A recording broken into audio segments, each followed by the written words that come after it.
కర్నూలులో జరుగుతున్న జలదీక్షలో వైసీపీ అధినేత జగన్ మాట్లాడుతున్నారు. లైవ్ లో చూద్దాం. ఇవాళ మాకున్న పరిస్థితి ఏమిటి అనేది ఒక్కసారి ఇంతకు ముందు కూడా నేను మాట్లాడేటప్పుడు కూడా ఇదే విషయం చెప్పా. అయ్యా, ఇప్పుడే మహబూబ్ నగర్ లో మీరు లిఫ్టులు పెట్టి ఎడాపెడా నీళ్లు తోడేయాలని మీరు అంటున్నారు. ఇది భావ్యమేనా అని అడుగుతా ఉన్నా. ఒకసారి మీ గుండెల మీద చేతులు వేసుకొని మీరు ఆలోచన చేయండి అని అడుగుతా ఉన్నా. ఇవాళ ఉన్న పరిస్థితి, మహారాష్ట్ర అవసరాలు తీరిన తర్వాత, కర్ణాటక అవసరాలు తీరిన తర్వాత కిందికి మహబూబ్ నగర్ లేక నీళ్లు వస్తాయి.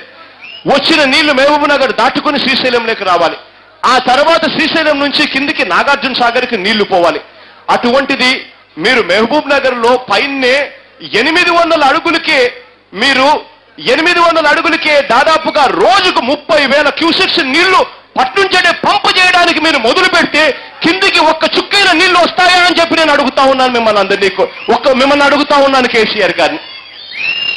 ఇవాళ ఇది అన్యాయం కాదా అని చెప్పి నేను అడుగుతా ఉన్నా. అన్యాయం కాదా ఇది?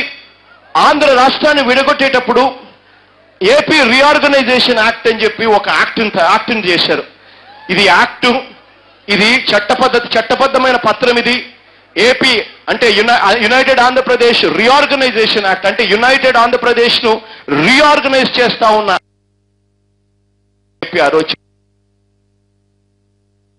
ఆ మాట చెప్పినప్పుడు ఆ రోజు ఆ యాక్ట్ లో ఈ ప్రాజెక్టు, ఈ పాలమూరు రంగారెడ్డి ప్రాజెక్టు కానీ, లేదా దిండి ప్రాజెక్టు కానీ, లేదా గోదావరి మీద వీరు కడుతున్న 5 లిఫ్ట్ ప్రాజెక్టులు కానీ, ఇవేవైనా ప్రాజెక్టులలో ఇవేవైనా కూడా ఏపీ రీఆర్గనైజేషన్ యాక్ట్ లో ఉన్నాయా అని చెప్పి నేను అడుగుతా ఉన్నాను నేను కేసీఆర్ గారిని. కారణం, ఈ ప్రాజెక్టులు ఏవీ కూడా లేవు.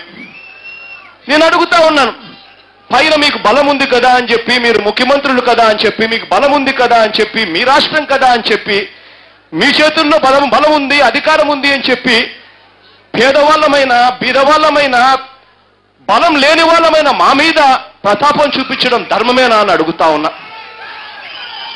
నేను ఇవాళ అడుగుతా ఉన్నాను, ఇవాళ ఈ ప్రాజెక్టులకు అన్నిటికీ కూడా సిడబ్ల్యూసి అనుమతి ఉందా అని అడుగుతా ఉన్నా. ఈ ప్రాజెక్టులకు అన్నిటికీ కూడా నేను river water boards management permissions ఉన్నాయా అని నేను అడుగుతా ఉన్నాను. ఇవాళ నేను ఈ ప్రాజెక్ట్స్ అన్నిటికీ ఎపెక్స్ కౌన్సిల్ పర్మిషన్ ఉందా అని అడుగుతా ఉన్నా. కారణం, ఈ ప్రాజెక్టులకు అవేవీ కూడా లేవు. ఈ ప్రాజెక్టులకు అవేవీ కూడా లేవు. అయినా కూడా మా రాష్ట్రం నుంచే కిందికి నీళ్లు పోవాలి కాబట్టి మా ఇష్టం అండం ధర్మమేనా అని చెప్పి నేను అడుగుతా ఉన్నా. ఆలోచన చేయండి. 800 అడుగుల నుంచి మీరు ఏకంగా 30,000 క్యూసెక్స్ ప్రతిరోజు మీరు పంపు చేస్తా పోతే శ్రీశైలంలోకి నీళ్లు రావు. శ్రీశైలంలోకి నీళ్లు కదా దేవుడెరుగు.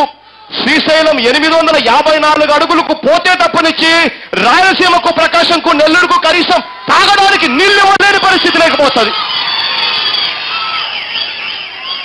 నిజంగా 854 అడుగులు మినిమం ఉంటే తప్ప రాయలసీమకు, ప్రకాశం, నెల్లూరుకు తాగడానికి నీళ్లుండవు.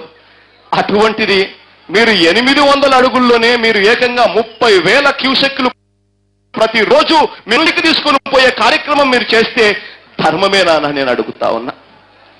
ఇదే మాదిరిగా గోదావరిలో కూడా 70,000 క్యూసెక్లు మీరు తీసుకొని పోతా ఉన్నారు.